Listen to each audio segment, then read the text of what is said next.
Et je vais donner proche. Juste au bout. Ouais. Ok, moi, je peux te trouver. Oui, mais t'es pas où ta caméra, je veux dire. La caméra filme. Ah, vous voulez me voir un peu? Ben oui.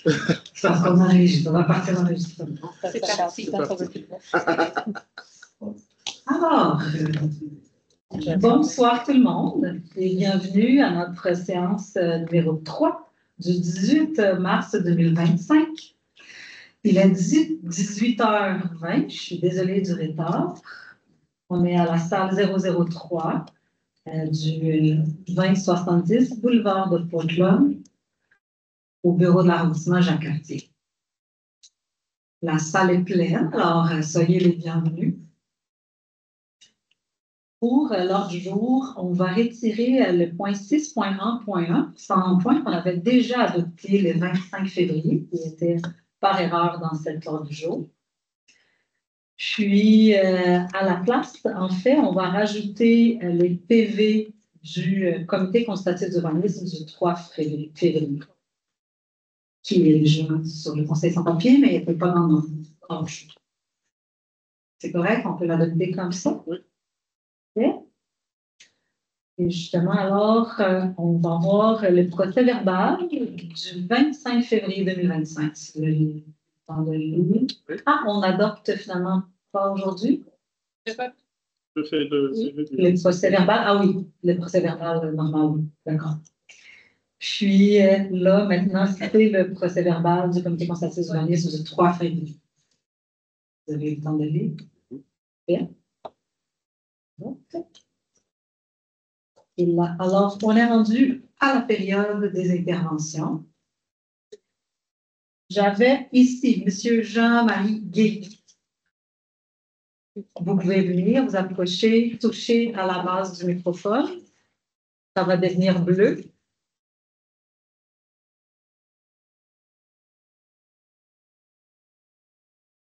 Bon, ah, c'est beau. Bonsoir. Content de vous revoir. Oui, ça fait quand même un bon bout de temps. Ça fait un bon bout de temps.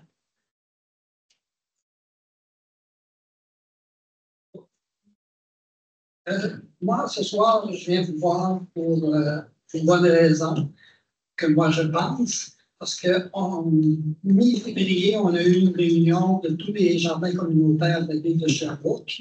Et puis, lors de cette réunion, il y avait deux personnes qui ont parlé qu'ils s'étaient fait offrir des arceaux de serre gratuitement. Et puis, ça leur faisait pas l'affaire parce qu'il y en a un qui était trop petit, l'autre, les arceaux n'avaient pas suffisamment, ils pouvaient être plus grands.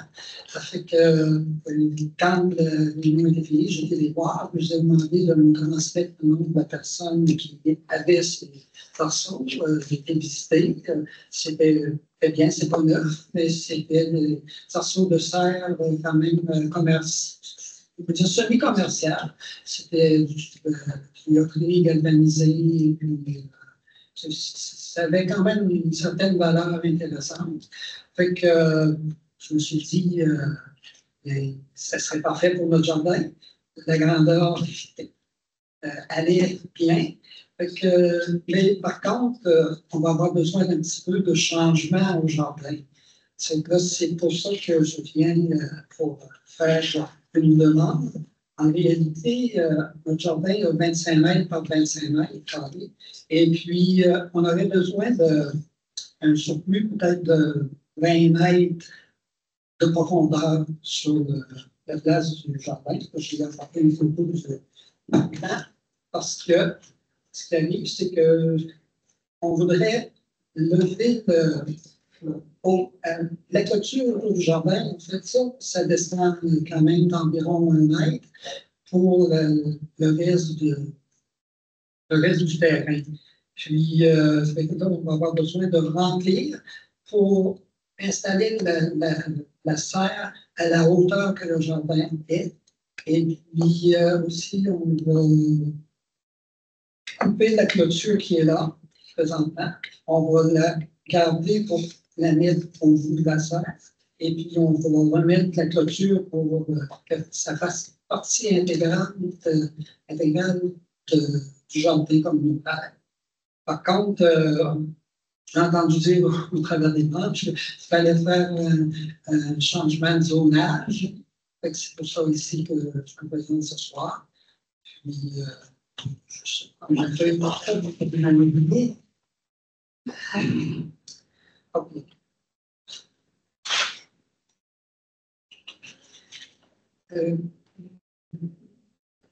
OK. Aussi, l'an passé, j'avais parlé avec le conseil d'administration du jardin de faire un niveau de fraîcheur juste au bout du jardin. Et puis, ça serait, en même temps, on ferait les deux, la serre et le niveau de fraîcheur.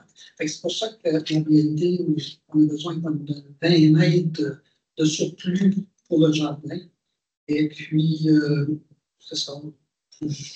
J'ai fait un petit, c'est pas moi qui l'ai fait, mais c'est un PowerPoint avec un peu un petit plan, en gros, pour l'instant. Parce qu'on peut pas, tant qu'on n'a pas le règlement qui s'est fait, on ne perdra pas notre temps, autrement dit, à jouer dans ça. Est-ce que vous aviez déjà parlé, justement, quand vous aviez eu la rencontre avec les services de la Ville, avez-vous mentionné que vous aviez l'intérêt de faire ça à ce moment-là? La Ville, vous parlez de notre rencontre au mois de... La rencontre que vous avez eue, c'était avec les gens de l'administration de la Ville de Sherbrooke aussi? Non. Ah non, c'était juste entre vous? C'était comme... Sabrina Gauthier. Ah oui, c'est ça. Fait qu'il y avait Madame. Oui, bien, ça s'est parlé, oui, mais c'était une discussion juste pour se rencontrer puis jaser. OK. Fait que vous n'avez pas encore cheminé le dossier, fait une demande auprès de la Ville. C'est juste pour savoir où est-ce qu'on en est. OK. C'est sûr qu'il va falloir faire des vérifications, effectivement. Je me rappelle que quand ces terrains-là avaient été comme cédés pour faire le jardin, il y avait une partie du terrain qui était dans un milieu humide. C'était pour ça qu'on ne pouvait pas utiliser le terrain au complet, je me rappelle. Alors, c'est sûr qu'il va falloir faire des vérifications. Il faut que les services de planification de territoire puissent analyser les terrains et les possibilités. Justement, c'est sûr que le projet est intéressant. J'espère que ça va pouvoir marcher, mais nous, on n'a pas la réponse. C'est vraiment les services qui doivent analyser. Et effectivement, si ça fonctionne, ben, il faut passer par le processus de changement de zonage. Alors, ce que vous pouvez faire, c'est peut-être nous envoyer cette demande-là avec le plan par courriel. Je pense que c'est justement qu'un croquis, c'est pas un plan, parce que c'est pas à l'échelle. Et puis, ce terrain-là, il était peut-être zoné tout placement humide, dans la zone humide, mais seulement l'humidité n'était pas du bout du jardin, elle était de l'autre bout de ce terrain-là. Il y a des règlements quand même qui entourent le milieu humide, puis il y a comme une distance minimale et tout ça. Fait qu'il faut vraiment que les services analysent tout ça. On a pris note de votre intervention, puis on va vous contacter. Peut-être on va vous mettre en contact directement avec quelqu'un du service concerné pour analyser votre demande. D'accord. C'est bon? J'espère que ça va marcher. Moi aussi. Merci beaucoup, Jean. Merci. Maintenant, j'ai Madame Christine Levan.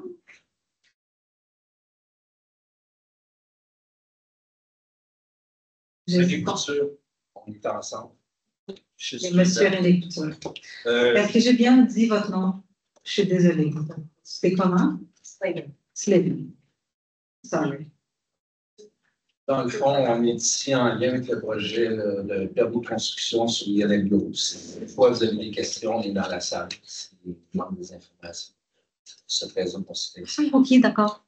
C'est bon. Vous n'avez pas de questions? Parfait. On va attendre voir s'il y a des gens qui ont des questions. Merci. Pour l'instant, ça va. Ah. Merci d'être là. Donc, on a Madame France Croteau.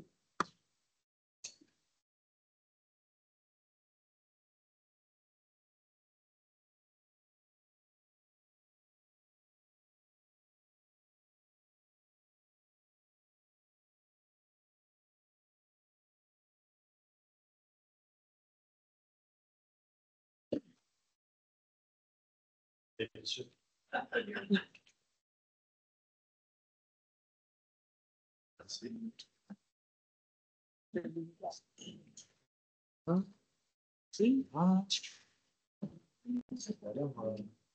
Ça va être un pour vous décrire? Oui. Pas de chicane.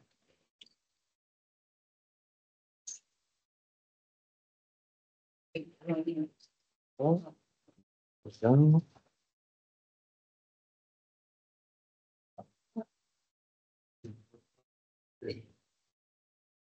Donc, bonjour, je m'appelle.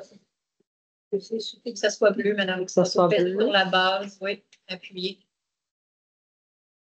Alors, bonjour, je m'appelle France Croteau, je suis secrétaire au CA du UTAS. Je ne suis plus coordonnatrice, mais je suis toute là et je suis membre du UTAS.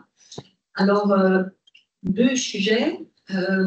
Madame Nicole Couture, qui est là, va compléter beaucoup mes sujets. D'abord, le 17 mars, j'ai envoyé une lettre en arrivant chez moi. Immédiatement en arrivant chez moi, j'ai écrit à Mme Luz et à M. Deneau, qui font partie du comité ici. Et puis, j'ai envoyé aussi des copies à Mme Laure Letard, Catherine Boileau et Nicole Couture. Concernant la traverse Northrop-Portland, alors, je ne vous lirai pas l'incident, mais j'ai failli me faire frapper. Et puis, j'ai fait le saut quand l'auto était proche de moi, là, vous savez, à cause qu'on se met à traverser, puis il y a la boule verte qui apparaît, puis les autos, c'est un vieux problème qu'on vous parle souvent, dont on vous parle souvent. Alors, j'ai raconté ce qui est arrivé. Je marchais pas vite, j'étais blessée un petit peu à un talon. Et puis, j'ai fait le saut quand l'auto était là. Et puis, j'ai eu la brillante idée de me dire, bouge pas, là, lui est passé. Et si j'avais eu l'idée plus jeune, je me suis bien me dépêcher, il est là, ça aurait été la collision.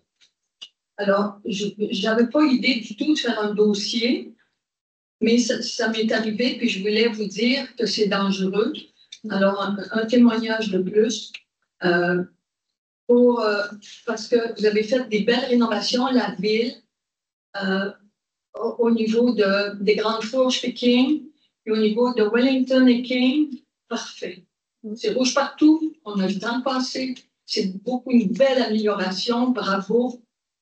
Mais la Portland est bien plus large que la Riquet. Okay? La Portland, elle va finir, ça va arriver un accident grave. Fait qu'attendez pas que ça arrive, et puis il faut faire quelque chose. Alors, c'est des témoignages. Je sais qu'il y en a d'autres qui vont donner des témoignages, qui ont donné des témoignages. J'espère que vous êtes 5 de la ville, que vous allez agir. Le deuxième sujet, c'est, on a appris ça parce qu'il y a une personne handicapée qui vit dans ce bloc-là, qui a appelé au RUTA pour savoir qu'est-ce qu'on pouvait faire. On a été mis au courant et mon amie Nicole fait partie de l'Office municipal d'habitation. Elle est allée voir, je l'ai appelée, elle est allée voir tout ça. Alors, vous avez le dessin, et puis humblement, nous ne sommes pas, je ne suis pas ingénieur, rien ça, mais comme il n'y a pas eu de place de prévu pour un minibus adapté, parce que c'est un HLM qui devrait être ouvert à toutes les personnes handicapées, si on exclut une catégorie parce qu'elle est en fauteuil roulant, ça s'appelle la discrimination au niveau de la loi. Alors, on vous propose la petite affaire jaune, là. Vous ôtez la pelouse, prendre pas de temps. Vous mettez de l'asphalte, puis du ciment. Sinon plus, prendre pas de temps. Là, le minibus va pouvoir se stationner là.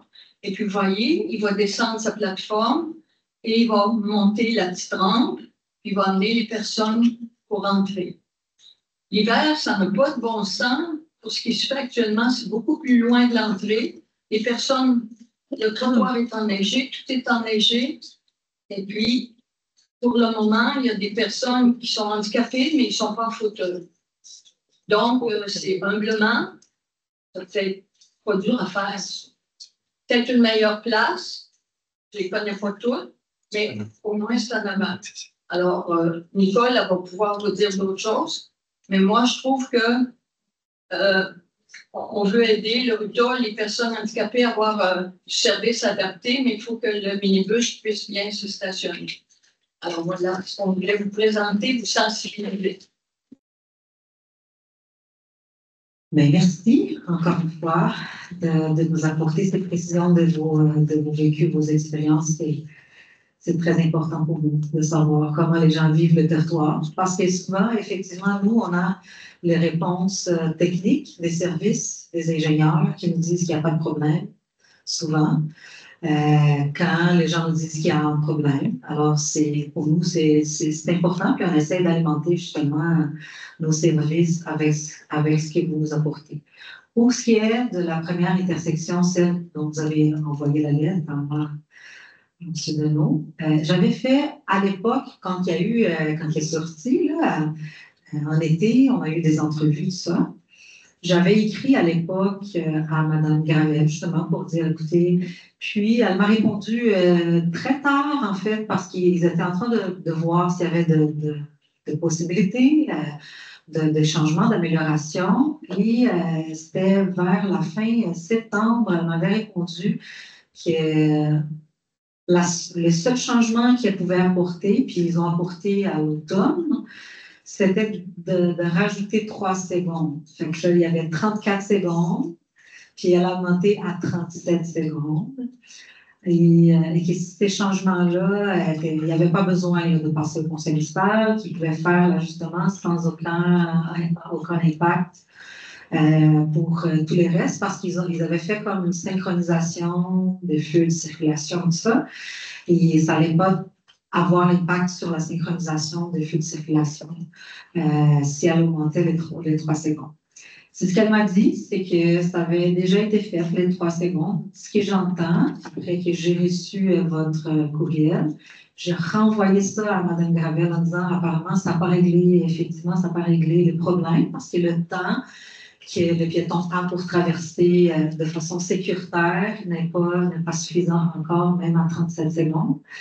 Je n'ai pas eu de réponse là, après avoir reçu votre lettre. Je n'avais pas eu de réponse par rapport à ça. Alors, on va pouvoir, encore une fois, amener poser la question encore si, mis à part les 3 minutes supplémentaires, qu'est-ce qui serait possible de faire pour ajuster, pour améliorer la sécurité des piétons. Parce que, de ce que j'ai compris aussi, vous avez reçu comme réponse ça avait été fait dans une optique d'améliorer la fluidité automobile, mais ça ne peut pas se faire en détriment de la sécurité des piétons. Alors, on va demander des nouvelles vérifications de la part des services. Pour ce qui est de l'autre intervention, Mme Laroche a fait des démarches aussi. Oui, puis moi non plus, je n'ai pas de réponse aujourd'hui, là, mais comme je vous ai dit hier, là, moi je suis en contact avec la direction générale là-dessus parce qu'il y a vraiment eu, il semble-t-il que ce n'est pas de la mauvaise volonté de l'OMH ni d'Aline, mais qu'il y a eu, on sait que cet OMH-là a été construit, cet édifice-là a été construit en même temps que la rue se refaisait à Rigaud. Il y aurait eu des enjeux au niveau des plans, de ce qui s'est fait versus de l'accessibilité. Moi, je continue à pousser ça parce que j'avais eu plusieurs mentions de gens de mon secteur, justement, qui, à mobilité réduite, avaient de la difficulté à accéder. Donc, on va continuer à suivre le dossier, le faire avancer, puis dès qu'on a des nouvelles, on va vous en donner, c'est clair. Et je sais que l'arrondissement travaille déjà dessus. La présidente de l'OMH aussi, Mme Belrose, a été mise sur le coup également. Donc, on va travailler tous ensemble pour trouver une solution.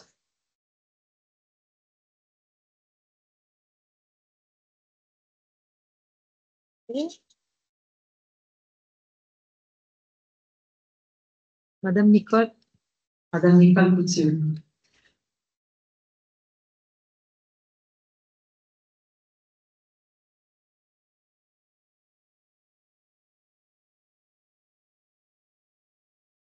Tu veux pas? Ensuite, il ne pas. Ah non, ça va. Je sais. Je veux pas. Il veut plus. Il était bleu, là, le 30 secondes.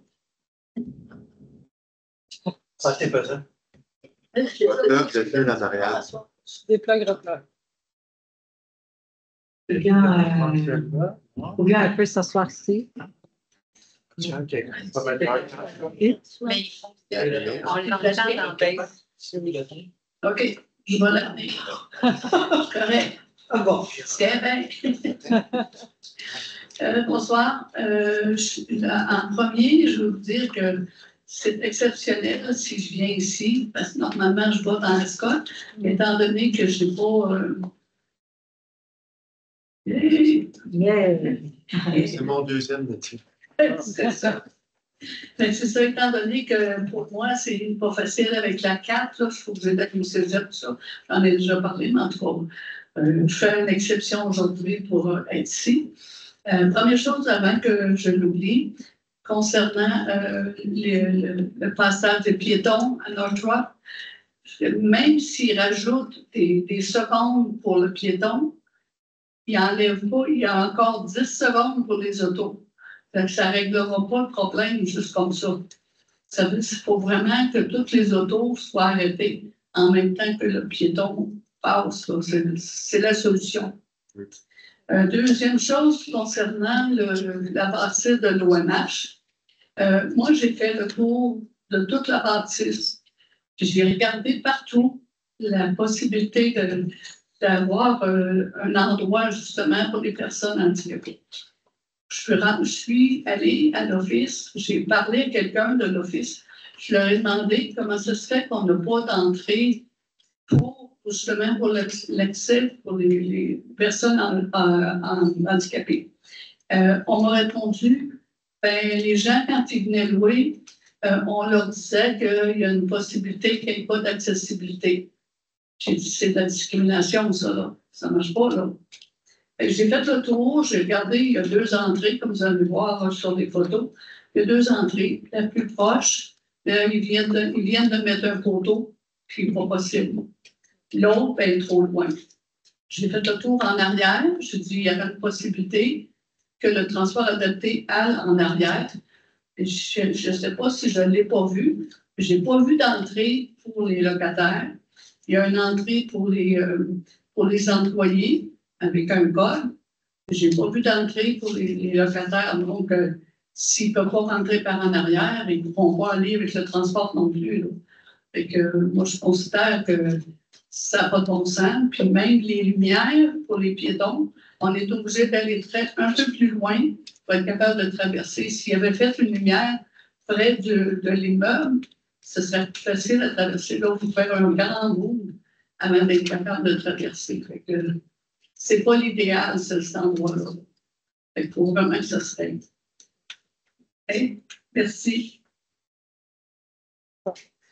On travaille sur ça. J'espère qu'on va pouvoir apporter des changements plus qui ont un impact plus important. Merci. Merci. Ben, merci à vous. J'ai M. Pierre Havard. Non? Il est là, mais il ne veut pas parler. Madame Élise Pigeon.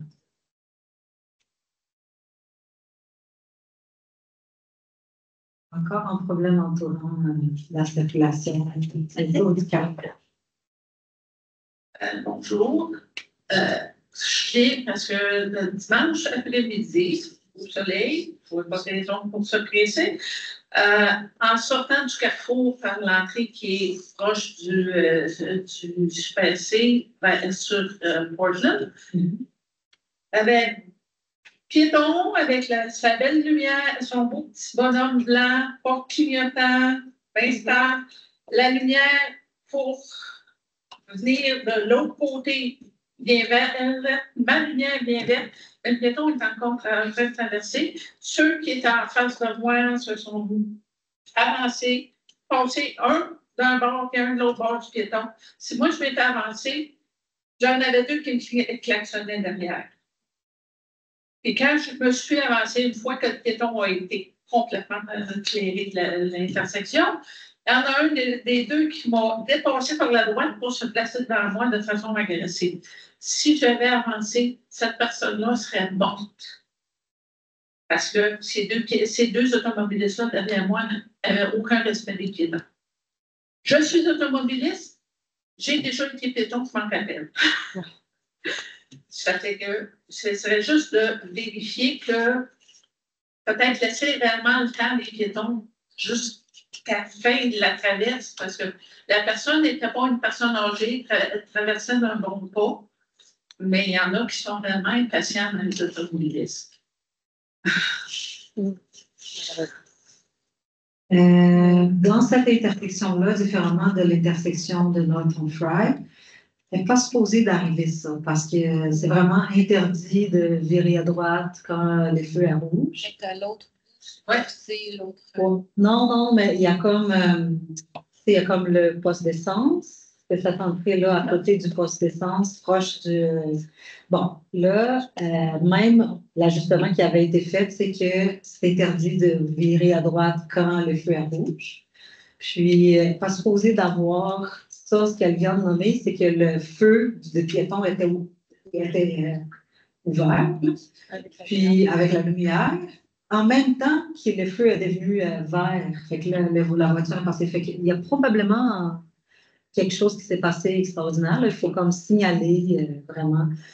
Elle n'avait pas appelé, j'avais demandé, elle n'avait pas encore appelé la ville de Sherbrooke. Fait que c'est un peu de vérifier auprès de nos services, justement, les SIEPM, à savoir s'il y a eu d'autres signalements, là, s'il y a d'autres personnes qui ont signalé le problème, pour vérifier cette intersection-là parce qu'il n'est pas supposé d'arriver une situation comme ça.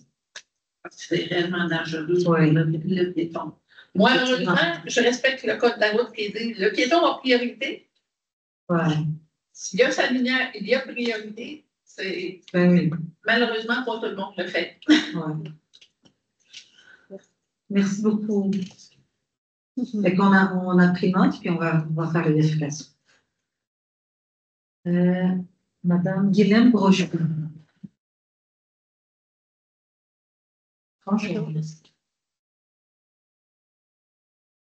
Et moi, je viens concernant la taxe d'affaires. Je suis en affaires depuis 30 ans, 35 ans même. Puis, c'est pas, j'avais donné un document aussi, je ne sais pas si vous l'avez en main, mais je pense que je vais relire carrément la feuille que j'avais envoyée avec mes questions, les faits et mes propositions. Donc, le coût du pied carré de la taxe d'affaires est de 1,83 comparativement au pied carré d'une résidence qui est à 0,67. La question est pourquoi le pied carré d'une business est plus cher que le pied carré résidentiel?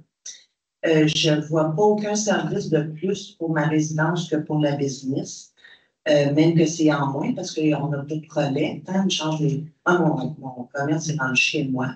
Fait qu'on change les poubelles pour ma maison parce que je n'aurais pas le droit à payer.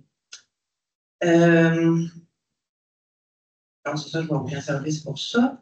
Avant 2007, les taxes d'affaires étaient, je pense, plus calculées sur le pied carré. À cette heure, c'est calculé en fonction de la valeur immobilière. Je ne vois pas pourquoi c'est relié à l'immeuble, parce qu'on ne tire aucun profit de la valeur immobilière sur notre entreprise. Donc, je me demande pourquoi maintenant elle est rendue taxée sur la valeur immobilière, parce que, comme dans mon domaine, qui est la coiffure, que je sois dans l'Est ou dans Saint-Élie ou moi, je suis dans le Nord ici, mon pied carré vaut plus cher à cause de ma valeur immobilière, mais c'est pas normal parce que je ne ferai pas plus de chiffre d'affaires parce que je suis dans le Nord. Il y a des standards à tenir dans ce coiffure. En tout cas, je parle pour mon domaine, là, ça peut toucher d'autres PME certains. Fait que c'est ça, je ne comprends pas que ça soit évalué selon la valeur immobilière.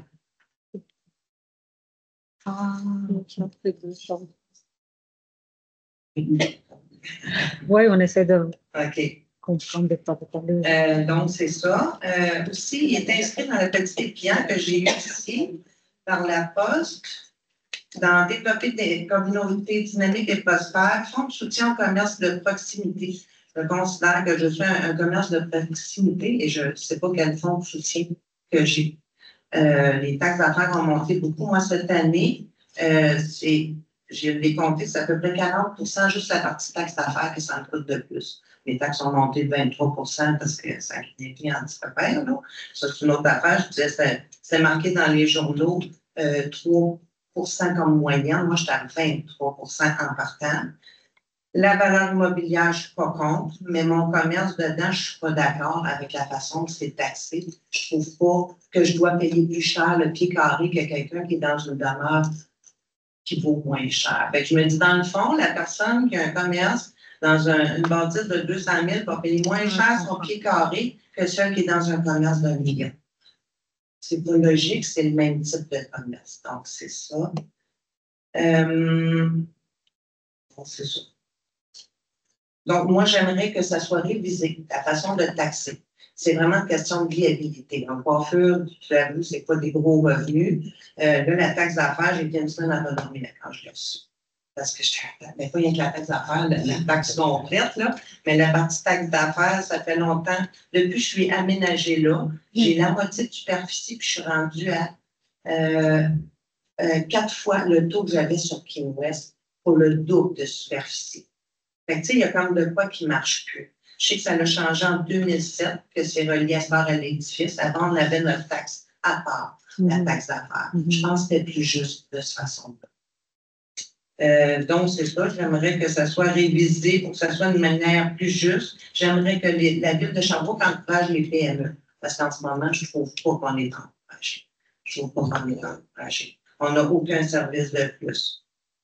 Donc, c'est ça la façon peut-être qui pourrait être taxé, c'est juste à revenir à un coût du pied carré ou y aller comme un petit peu les logements. Là. Quand c'est un édifice 1 à 4 logements, c'est 0,67 quelque chose, 2 à 5 logements, 0,73. Donc, peut-être y aller de cette façon-là pour taxer la taxe d'affaires. Donc, c'est ça.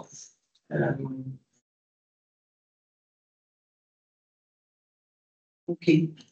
Puis, j'aimerais que ça soit révisé, c'est sûr. Puis, j'aimerais que en tout cas, je ne sais pas si c'est possible, mais quand un édifice a des améliorations durant l'année, je sais que la Ville peut le retaxer, revenir en arrière et retaxer en plus. Je pense que c'est dans le droit de la Ville. Fait que je me dis que ça devrait être des deux bords. Si jamais c'est révisé, ce que j'aimerais beaucoup, qu'on puisse revenir en arrière aussi pour 2025 puis réviser.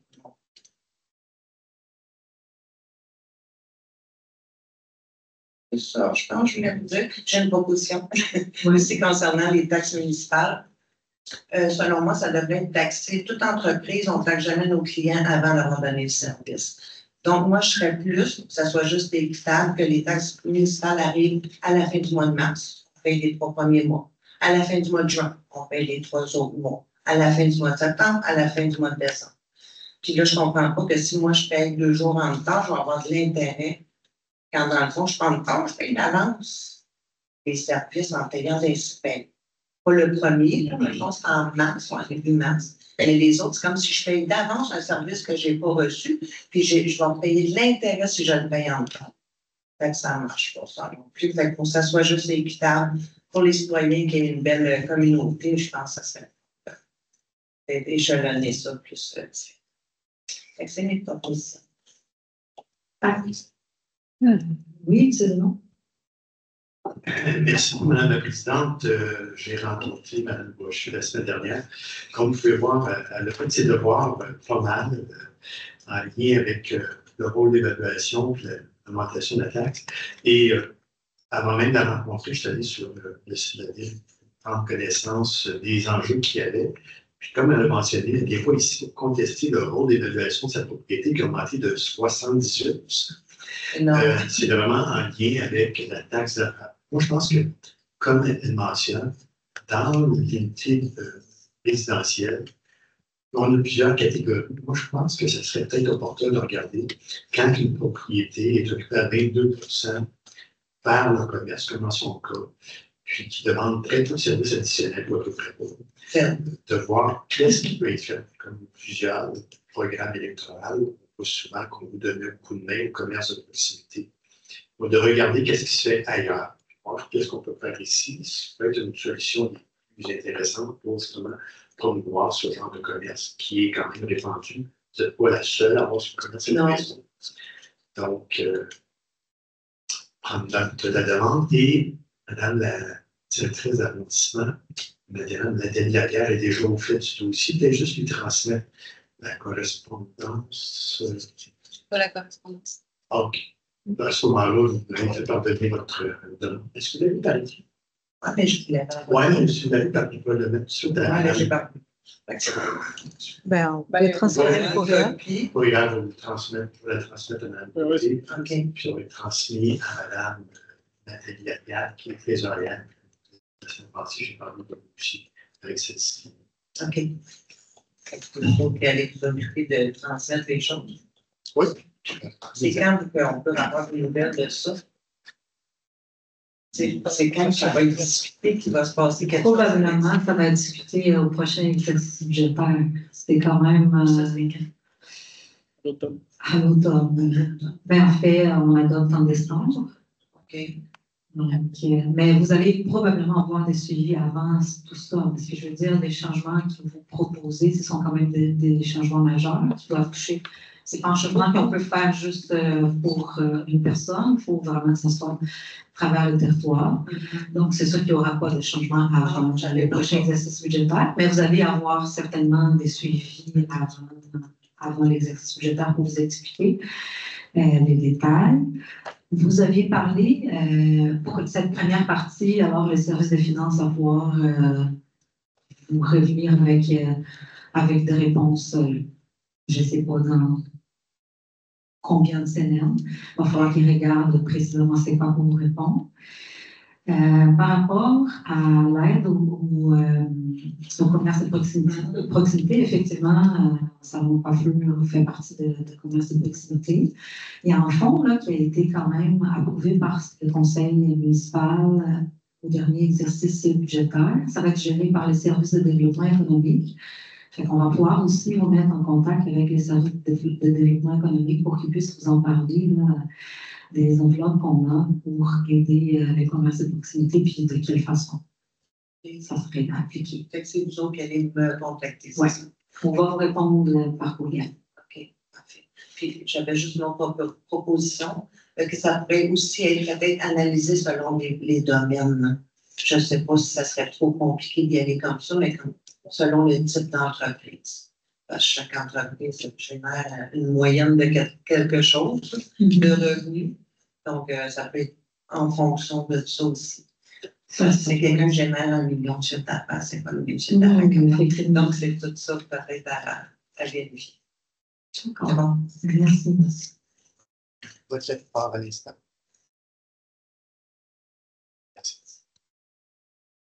Merci. Monsieur Jimmy Hamel. Pas d'intervention. Donc, on a fini les interventions.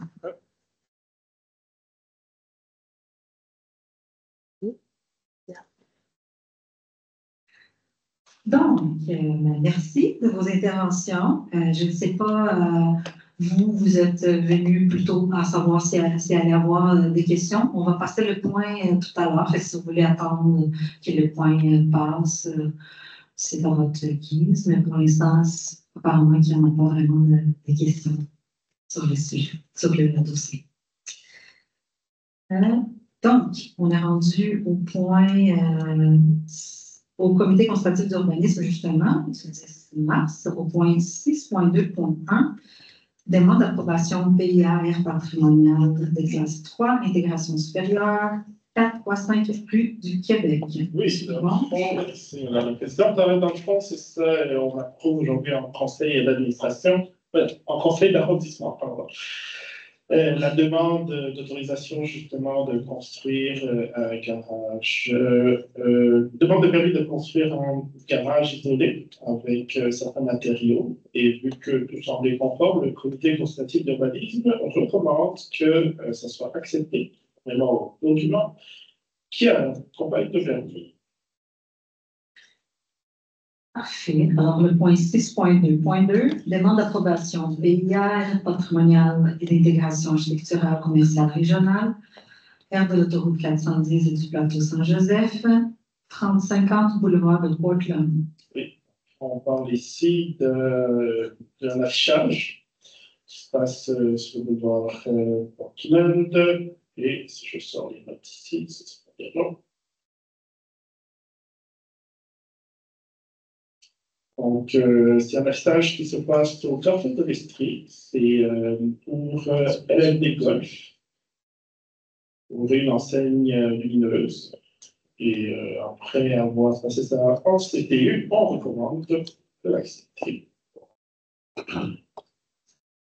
Parfait. Le point 6.2.3, demande d'approbation PIR patrimoniale de classe 4, un statut particulier, 15-17 rue Belvedere, non. Alors, ici, c'est une demande de certification, d'autorisation, pour que c'est écrit au programme d'aide de restauration patrimoniale des immeubles privés, appelé d'intérêt, pardon, appelé plus communément le PAPIPI. Et ici, en plus du plan d'implémentation, on demande un permis d'analyse. Et les recommandations sont d'accepter cette demande en conditions suivantes. Donc, la couleur des fenêtres et du mortier reste identique à l'actuelle, que les travaux de restauration soient faits à l'identique, et que l'ensemble des travaux de restauration projetés soient effectués par des professionnels accrédités en vertu du PAPIPI. Donc, on recommande de l'accepter. Effectivement, et normalement, quand c'est sont des dossiers associés à cette subvention-là, difficilement il y a de la difficulté là, avec les recommandations parce que le programme est assez exigeant en termes de. Alors, le 6.2.4 demande d'approbation PIR patronale de classe 2, intégration intermédiaire, 175 rue Wellington Sud. Donc, ça sur Wellington Sud, et c'est juste pour une meilleure visualisation. L'entreprise Eurobox demande de soit afficher leur logo devant leur bâtiment. Et vu qu'ils sont conformes aux différentes réglementations PIA, nous vous recommandons de l'accepter et d'accepter cette nouvelle affichage. Parfait. Là, le 6.2.5, c'est encore un PIA classe 4, statut particulier 234 rue Dufresne, local 303 Florentin Dufresne. Exactement. Donc, c'est l'arrivée de l'affichage d'une entreprise qui se trouve déjà dans des bureaux du 234 rue Dufresne, c'est l'agence Agendrix, qui voudrait avoir un affichage externe qui se fonderait aux différents affichages qu'il y a déjà là, que ce soit pour le café Capé ou pour le pont de l'immeuble qui est l'immeuble greffé. Et après considération, et vu que ça s'imbrique bien dans toute la structure, nous recommandons d'accepter cet affichage. Là, maintenant, les 6.2.6, encore en PIA, aire patronale de classe 1, insertion 385-387 rue Arlington. Oui, donc c'est une demande qui a été faite pour la construction d'une habitation bifamiliale.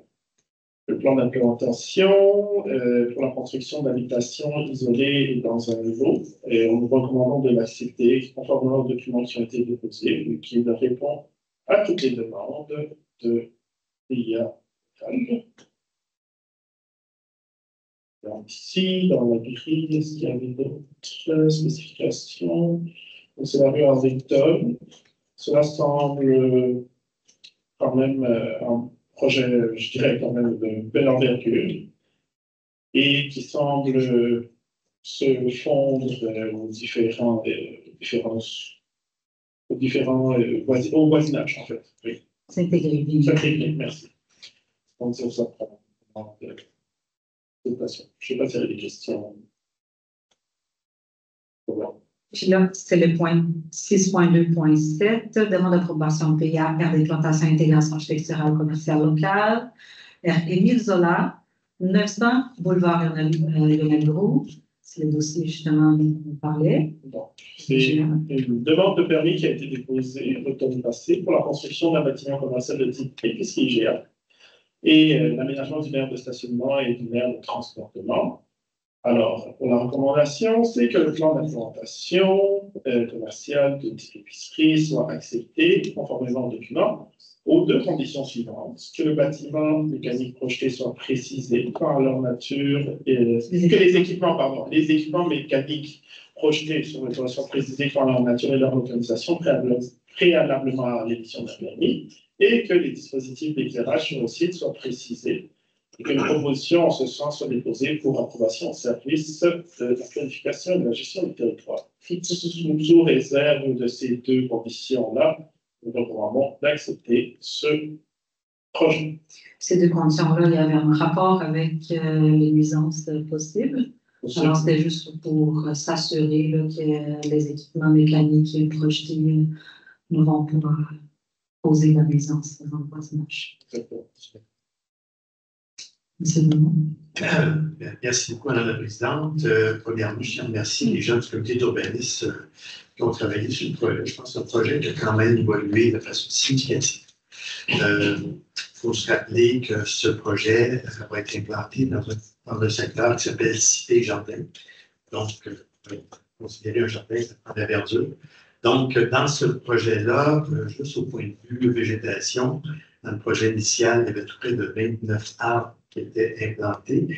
Donc, avec la révision, on sera maintenant à tout près de 38 arbres sur le terrain appartenant au propriétaire.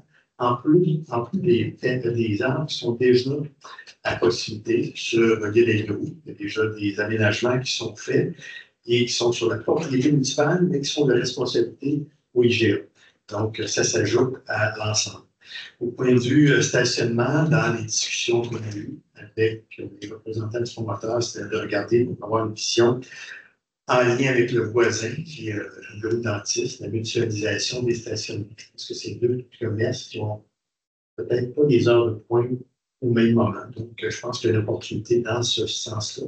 Donc, les cases de stationnement qui étaient planifiées à 152 ont été réduites à 149 et qui permet d'avoir un IGA qui va être au-delà de tous les autres IGA du territoire de Sherbrooke au point de vue végétation. C'est 16 îlots de verdure qui vont être implantés sur ce projet. C'est sûr que si on regarde la configuration du terrain qui est sur l'île des Loups, mais en même temps, une façade sur une Minnesota. On a un voisin qui est tout près, qui est M. Jean-Pierre Point, qui a investi quand même une somme d'argent significative d'arriver avec un projet si végétalisé dans ce secteur. Je pense que ça va arriver à s'arriver et avoir une desserte ou une offre qui va, comme vous dites tout à l'heure, correspondre avec le projet de M. Pichot initialement qui était Cité Jardin. Félicitations. Mais merci au comité d'urbanisme, merci aux gens du GA d'avoir atteint cet objectif qui était demandé par l'élu du secteur et aussi les élus qui siègent et les membres du comité d'urbanisme. Effectivement, ça a été très bien reçu de la part de tous les membres du comité du consultatif d'urbanisme, tous les efforts que vous aviez fait en peu de temps. D'ailleurs, justement, il y avait les commentaires, puis tout de suite, on a reçu le dossier qui a été corrigé. C'était vraiment très apprécié depuis les membres du comité consultatif d'urbanisme. Beau travail. Je veux juste dire que moi, je ne fais pas partie du comité consultatif d'urbanisme, mais quand j'ai ouvert mon dossier pour la lecture, je pense qu'on aura à s'inspirer pour des futurs marchés aussi d'alimentation. Je trouve que c'est vraiment l'implantation, c'est rare qu'on voit ça en termes d'épicerie. Comme un super site qui va s'interner, on est content de recevoir, mais en termes de niveau de végétation, je trouve ça extrêmement intéressant le travail qui s'est fait. Puis pour visualiser aussi, là, je pense que ça va faire un beau marché, puis ça va être un plus, c'est ça, pour les gens du quartier, d'avoir une épicerie à distance de marche. Mais qui se cadre bien aussi avec l'environnement autour. Bravo.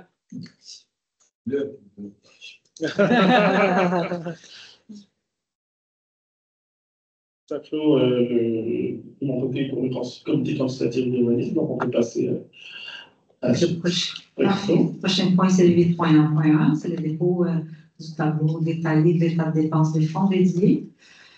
2025, arrondissement des nations. Le fonds dédié, c'est le fonds qui soutient le plan d'action. C'est le fonds de fonctionnement de l'arrondissement.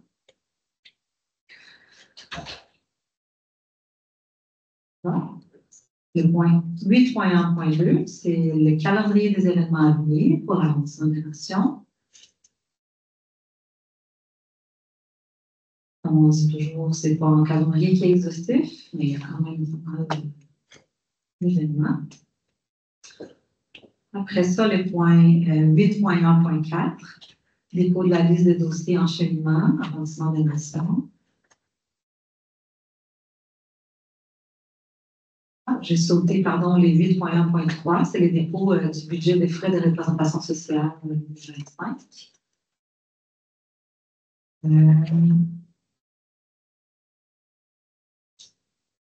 Parfait. Donc là, c'est 8.1.5 parce qu'on vient de traiter les 8.1.4 par erreur. Donc, c'est les dépôts du suivi des interventions du Conseil du 25 février.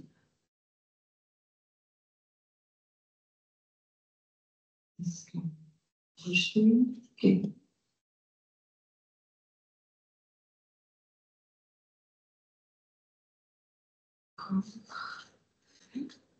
Alors, on est rendu au point 8.2.1, les fonds dédiés au lancement du budget participatif du district du Carrefour. Ah oui, c'est mon budget participatif. Justement, pour les districts du Carrefour, cette année, cette édition, on va avoir à disposition une enveloppe pour les organismes, les écoles, les coops qui ont un projet qui peuvent soutenir une des missions des arrondissements qui est le développement de la communauté. Fait qu'ils puissent dynamiser notre quartier, faire des projets porteurs en ce sens. Les gens sont invités à déposer leurs projets déjà en ligne dès aujourd'hui jusqu'au 15 avril prochain. Et par la suite, le budget participatif, c'est ça. Les gens vont déposer le projet. Il va y avoir, le 30 avril, il va y avoir une soirée de présentation de projet où les gens vont pouvoir voter. Les gens du district du Carrefour vont pouvoir voter sur lesquels des projets sont les plus intéressants pour leur quartier. Après ça, il va y avoir une période de vote en ligne où les gens vont pouvoir voter en ligne. Et ça va finir, tout ce processus-là finit le 27 mai où on va avoir le résultat des projets qui vont être soutenus par les budgets participatifs. Alors, d'ailleurs, j'invite les gens déjà à commencer. J'ai déjà eu l'occasion de rencontrer les écoles, quelques organismes. Ils ont vraiment des beaux projets, fait que j'ai hâte à voir tous ces projets-là ensemble là, pour la soirée de dévoilement des projets. Donc, j'avais dit, c'est en total de 12 500 et chaque projet peut demander en soutien entre 1 000 $ et 3 500 $. Le point 8.3.1, convention d'assistance financière et prêt des lieux pour la bonification de la galerie d'art photographique en plein air au parc du Barrage. Merci, Mme la Présidente. Alors, comme on le sait, en 2024, le Club photo de Sherbrooke avait créé une galerie d'art photographique en plein air, non loin du parc canin du Barrage. Il y avait déjà des structures d'installées et qui n'avaient pas été utilisées depuis belle lurette. Et le Club photo a eu l'idée de revamper ce site-là à l'aide des services des parcs de la ville de Sherbrooke.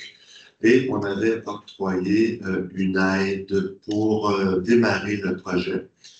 Et maintenant, pour la deuxième phase du projet, l'organisme désire ajouter 5 panneaux additionnels permettant 10 photos supplémentaires pour un total de 29 photos. Et ce que je trouve encore très intéressant, 29 textes littéraires.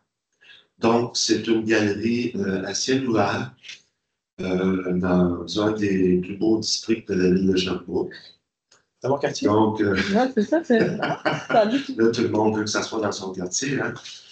Alors, félicitations au Club photo et c'est en cohérence avec le plan d'action 2023-2025 de l'arrondissement qui a comme un des objectifs de renforcer et soutenir l'action citoyenne de proximité au service de la qualité de vie. Merci, Mme la Présidente.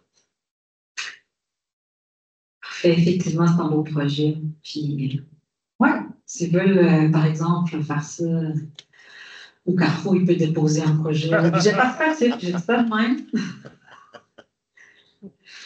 Sinon, il y a le 9.1.1, aide financière à l'organisme Comité Vie de Quartier Nord et au club de loisirs Saint-Boniface de Sherbrooke pour la réalisation de leur événement. Je vais peut-être passer la parole à M. Leno s'il veut faire un petit mot, puis après je vais compléter. Oui, merci, Madame la Présidente. On a un événement qui s'inscrit à l'arrondissement de façon périodique, en période estivale, qui a été initié par Mme Hélène Bellet. L'événement s'appelle les Joyeux 5 et 8, mais aucune consommation de boisson.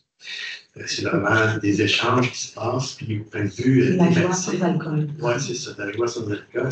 Et l'activité se passe justement ici, sous le kiosque, pas dire le préau, au centre Françoise Dalle. Et il y avait comme un petit conflit, mais peut-être des enjeux entre le CDQN et les Joyeux 55. Excusez-moi, 55. Oui, c'est ça. Et là, pour s'assurer la pérennité de l'événement, on est allé de l'avant pour regrouper les Joyeux 5 et 8 avec le club de plein air Saint-Boniface, qui est présidé par Mme Suzanne Fournier. Et celle-ci sur le volet, parce qu'on va arriver à l'université au point de vue organisation. Donc, la résolution, c'est les sommes proposées pour répondre aux besoins des deux événements vont être partagées. Soit 1383,75 vont être remis à l'organisme Comité du quartier Nord et 1383,75 pour le loisir Saint-Boniface pour s'assurer de la continuité des Joyeux Québec, mais aussi que le Comité du quartier Nord puisse mettre en place une organisation similaire en autre temps. Donc, avec ce scénario, que tout le monde se trouve. Et nous demain. Merci. Effectivement, nous, on est vraiment très contents de savoir que cette activité-là, elle va pouvoir continuer à exister. C'est très populaire. La salle est toujours pleine. L'année passée, ils ont même fait ça ailleurs. Je pense dans le parc Saint-Alphonse, une fois. Fait que c'est tout le temps plein, très apprécié de la population. Fait que c'est une initiative qui vient, qui émerge du milieu pour les gens du milieu. Fait que c'est ce qu'on souhaite justement à l'arrondissement, que ça continue des initiatives de même. C'est ça le développement de la communauté. Fait qu'on est vraiment très contents qu'on a trouvé cette solution-là. Je suis un peu mêlée quand je disais parce que le club de loisirs Saint-Boniface, c'est la même chose que le club d'âge d'or. Oui, c'est la même mission fait du temps parce que ça s'appelait avant le club d'âge d'or. OK. Et, une vue évolution, celui-ci est rendu le club de plein air Saint-Boniface, comme aussi le club de plein air de Jacques-Cartier. Et là, c'est le club de loisirs Saint-Boniface. C'est le même organisme, c'est le même repas. Alors, effectivement, on est vraiment très contents de cette solution-là. Et c'est ça. Bravo à Mme Ouellette, à M. Benoît.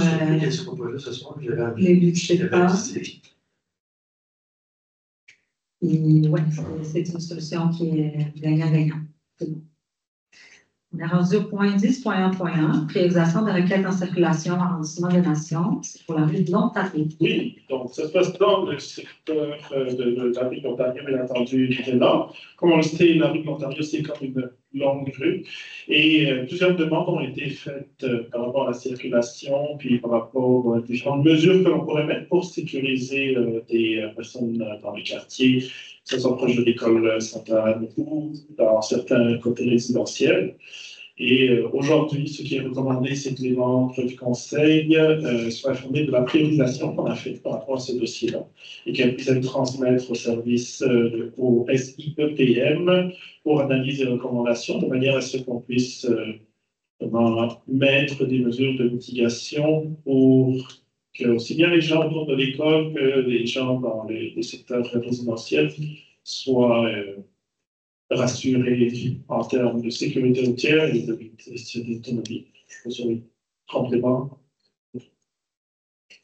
Parfait, merci. Là, on est rendu au dernier point, 11.1.1. C'est le règlement numéro 1-5 qui modifie le règlement numéro 1, règlement intérieur de l'arrondissement des Nations de la ville de Sherbrooke. Normalement, c'est les greffes, quand c'est des changements de règlement En conseil municipal, c'est le greffier qui lit. Je ne sais pas si on est obligé de lire. On avait lu l'avis. Je ne sais pas si on est obligé.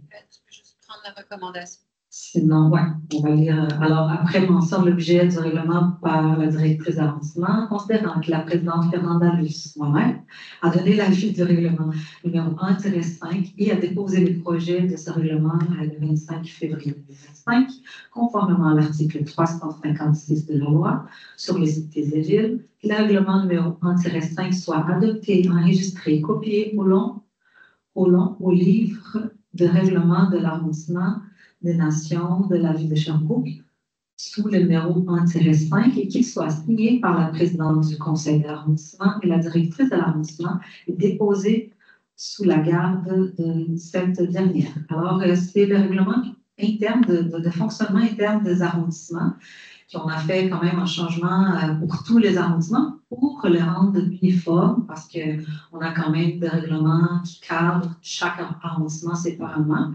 Mais ils n'étaient pas toutes. Il y avait beaucoup de différences quand même entre les règlements internes de chaque arrondissement. Alors, on a fait un exercice quand même d'uniformisation et quelques corrections et précisions que les règlements n'avaient pas avant, par exemple, concernant les rôles de présidence, comme des constations d'urbanisme. Tout ça, on est venu préciser tout ça dans ces nouveaux règlements. Donc, on est rendu au message de membres. Je vais commencer, moi. Aujourd'hui, j'ai un différent. Là, on est en transition justement à l'arrondissement des Nations. Toute notre équipe de l'administration change. Tout le monde ensemble, ils ont décidé de nous abandonner les meilleurs arrondissements qui existent à la ville de Sherbrooke. Je ne sais pas si vous connaissez, c'est l'arrondissement des Nations, c'est le mais on va voir quand même un changement de chaise. Il y a l'équipe qui vient travailler avec nous, travailler aussi dans d'autres arrondissements. On va faire quelques changements et je voulais profiter de ce moment pour remercier profondément du beau travail. Je vais parler de chacun d'eux.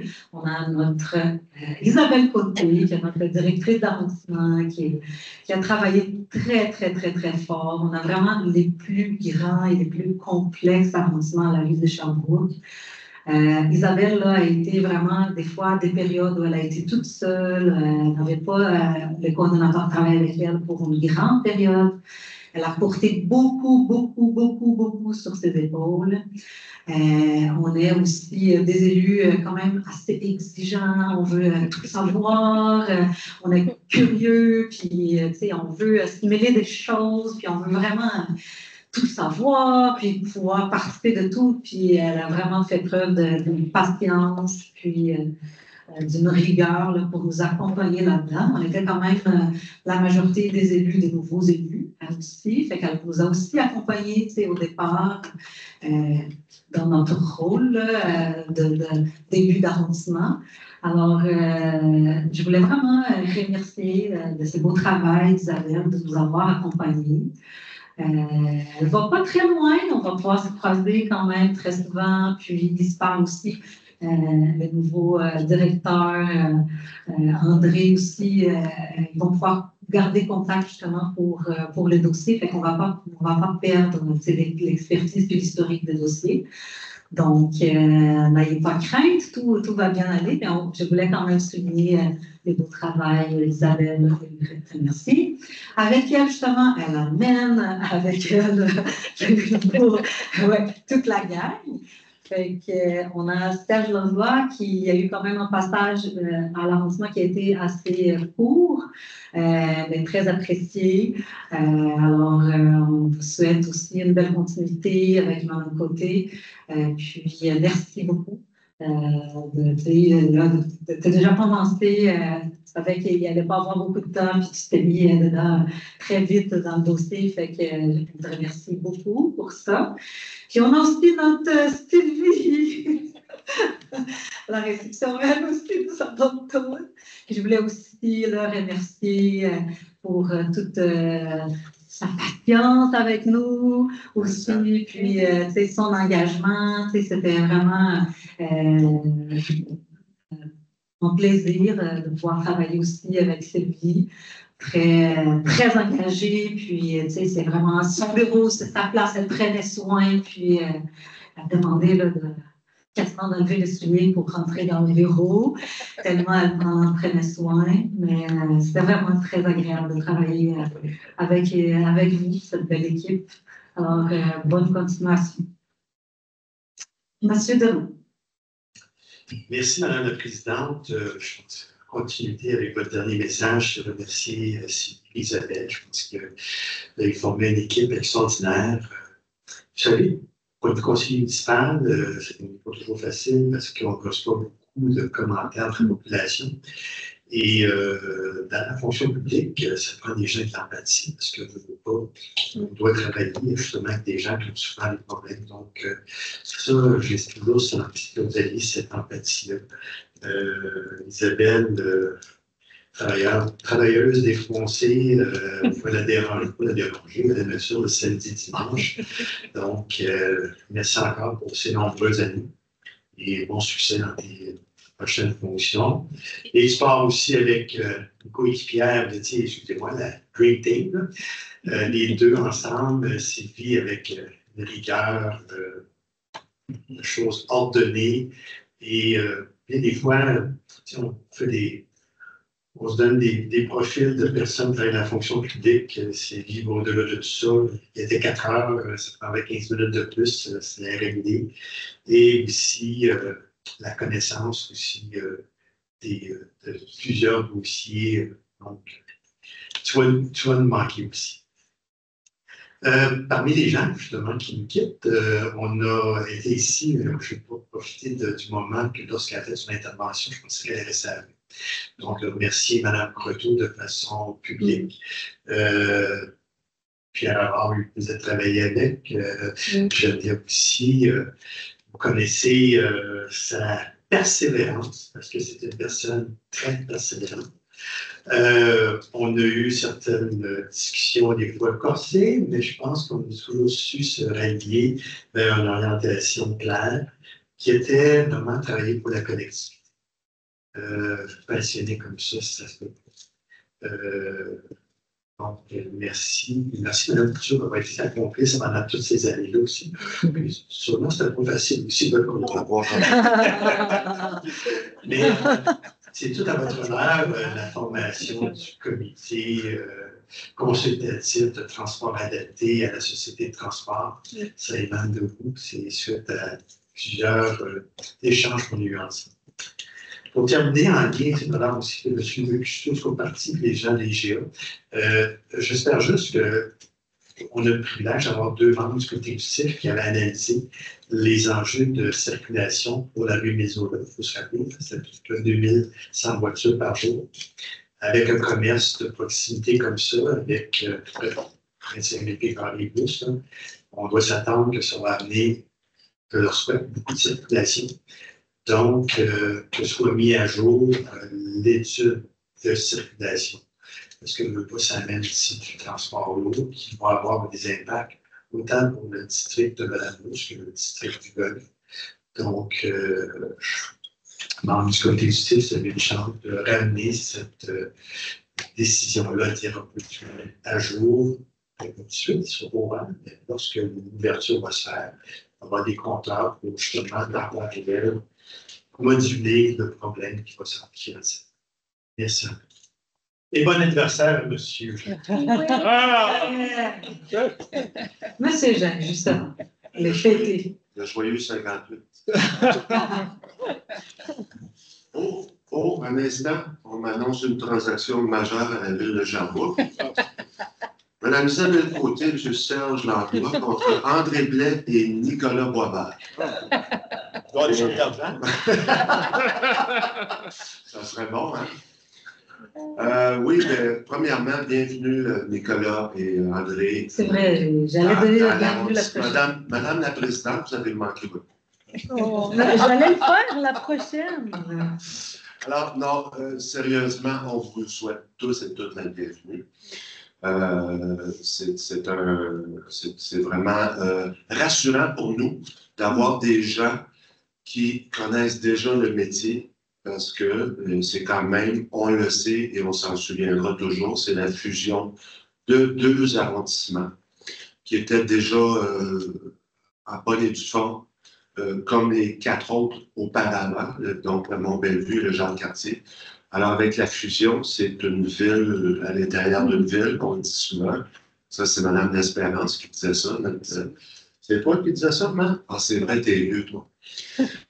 Donc, bienvenue à vous, bienvenue à Mme Linda, qui va remplacer Mme Sylvie, qui, lorsque j'étais président de l'arrondissement, je souhaitais qu'il y ait du café et des petits biscuits pour accueillir les citoyens et citoyennes à nos séances d'arrondissement. Puis Sylvie a dit, moi, je vais m'occuper du café. Et c'est un des très bons cafés en ville. Alors, je vais m'ennuyer de ton café, je vais m'ennuyer de ta grande écoute. Quand on t'appelait à l'arrondissement, ça allait très, très vite. Et Serge, avec qui j'ai eu l'honneur de travailler quelques mois avec Entreprendre Sherbrooke pour la dynamisation du secteur de la rue Garde-Ouest. En très peu de mois, tu as fait beaucoup avancer la cause. Un jour, tu m'as appelé pour me dire que tu changeais de job et que tu t'en venais à l'arrondissement. J'étais très content, mais je t'ai trouvé agace un peu parce que je repars tout de suite. Mais tout de suite, on a vu, Serge, dès le départ, là, que ton intérêt, ton dévouement et tout. Alors, je pense que tu étais très, très bien parti là, pour servir l'autre arrondissement. Et Isabelle, écoute, on a eu du plaisir ensemble. On a travaillé des beaux dossiers et moi, je remercie beaucoup ta sensibilité parce que c'est pas évident. On est du côté administratif, on est du côté politique, et puis toi, tu avais un beau dosage entre les deux. Et puis ça, je vais toujours m'en souvenir, puis je te souhaite beaucoup de bonheur dans ton nouvelle raison.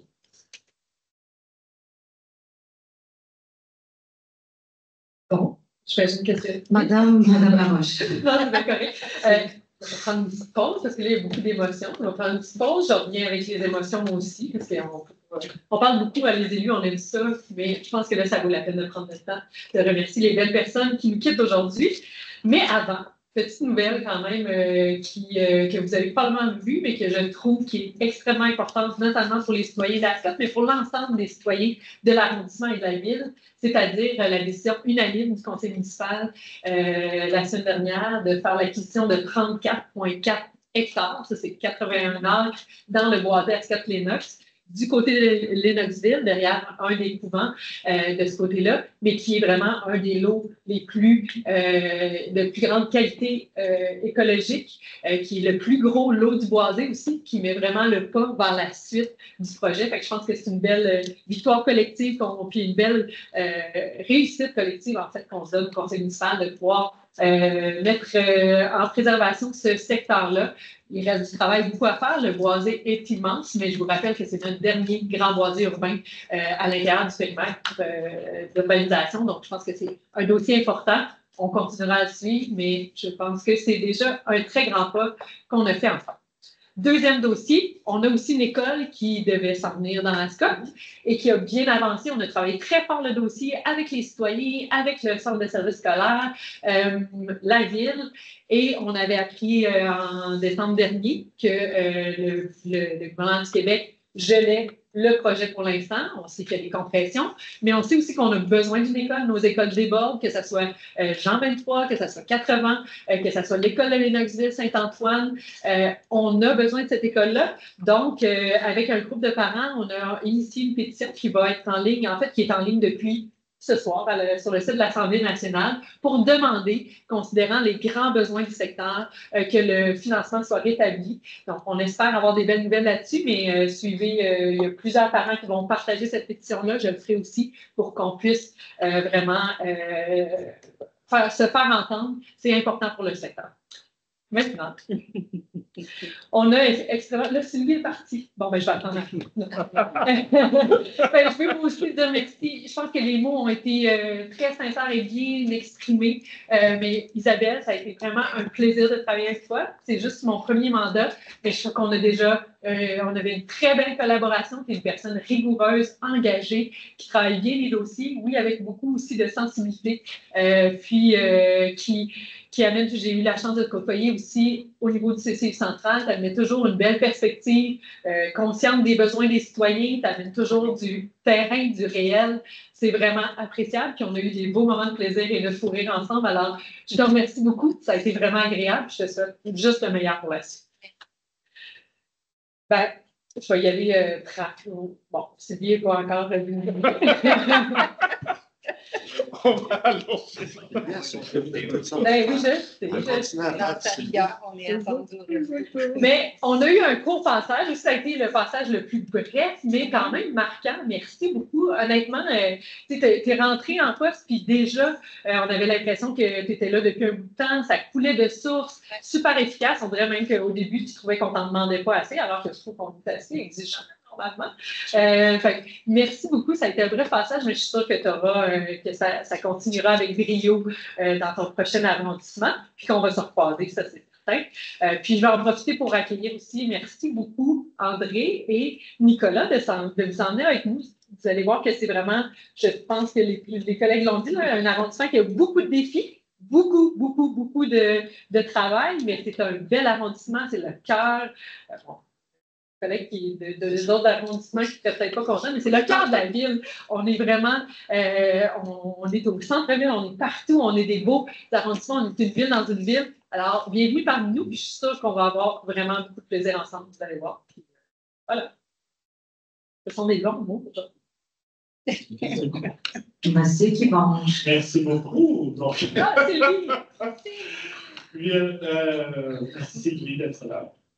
Oui, on se dépêche. Donc, un mot, je vais essayer de faire ça concis. Donc, d'abord, bien entendu, pour souhaiter la bienvenue à André et à Nicolas. Donc, on va avoir beaucoup de fun à travailler avec vous. Puis, on sait que vous ne partez pas de nulle part. On a eu beaucoup de bonnes recommandations pour vous. Donc, merci d'être là. Et aussi, bien entendu, mes remerciements à Isabelle, à Sylvie, à Serge. Serge, je dois avouer qu'au début, il se passait tellement d'affaires que je voyais que tu nous écrivais, puis je disais, c'est qui ce gars-là? Arrête pas de t'allonger sur les dossiers de district. Et après, j'ai fini par comprendre que tu étais comme le coordinateur. Je suis là, ah, OK! Je suis là, hey, ce gars-là, du SPGT, il est vraiment dévoué. Là. Fait que, après, je suis là, ah, bon, c'est quelqu'un de l'arrondissement, mais que je comprends mieux pourquoi est-ce que tu travailles sur les dossiers de district. Vraiment, comme ça, merci. Isabelle, ben, comme je le dis, ça a été un coup de foudre de travail. On va pas faire de jaloux. Dès la première rencontre qu'on avait eue au Parvis, je trouvais qu'on avait des styles qui sont complétés, qui étaient similaires. Moi, ce que j'ai bien aimé dans notre dynamique, c'est que l'arrondissement, c'est un peu comme un des ponts du gros paquebot qui est la ville de Sherbrooke.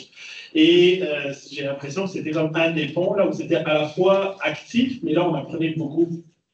Parce que en tant qu'élu, surtout quand il y a notre premier mandat, on arrive là, puis on se dit comme OK, donc, comment ça marche, c'est qui le boss, et à la fois on a eu beaucoup de dossiers vraiment demandants. Parce que c'est vrai, l'arrondissement des Nations, c'est le cœur de la ville, c'est une ville dans la ville, comme on dit souvent, c'est presque 70 000 habitants. Mais c'est aussi comme un des endroits là où on a à la fois les citoyens qui sont le plus enthousiastes, le plus impliqués et qui vont attendre le plus de nous. Fait qu'à ce niveau-là, donc, ça a été un plaisir de travailler épaule contre épaule sur beaucoup de dossiers, de pouvoir bénéficier de ton expérience, de ta grande diplomatie. Puis parfois, c'était une diplomatie, on arrivait à enrober genre quelque chose à feu, genre autour de... Non, c'est juste comme une petite braise, mais... Et ça nous aidait à passer au travers. Fait que moi, j'ai beaucoup appris avec toi. Surtout, je dirais vraiment, ça a augmenté encore mes styles de collaboration et de leadership. Donc, j'espère qu'on sera amené à se recroiser, à collaborer dans d'autres dossiers encore. Merci beaucoup. Merci de partager. Et là, je me sens vraiment mal de ne pas avoir souhaité la bienvenue. Mais je te jure que dans ma tête, je dis, ben là, quand ça va être le prochain, je vais commencer le conseil d'arrondissement avec ça. Mais en tout cas, une chance qu'on a une belle équipe qui a fait ça en place. Mais oui, vous êtes vraiment les bienvenus. Je suis certaine qu'on va collaborer très bien ensemble. On est très contents de votre arrivée. Puis on va essayer vraiment de ne pas vous faire peur, puis vous donner une bonne impression. C'est bon, merci. Alors, on va aller de la séance.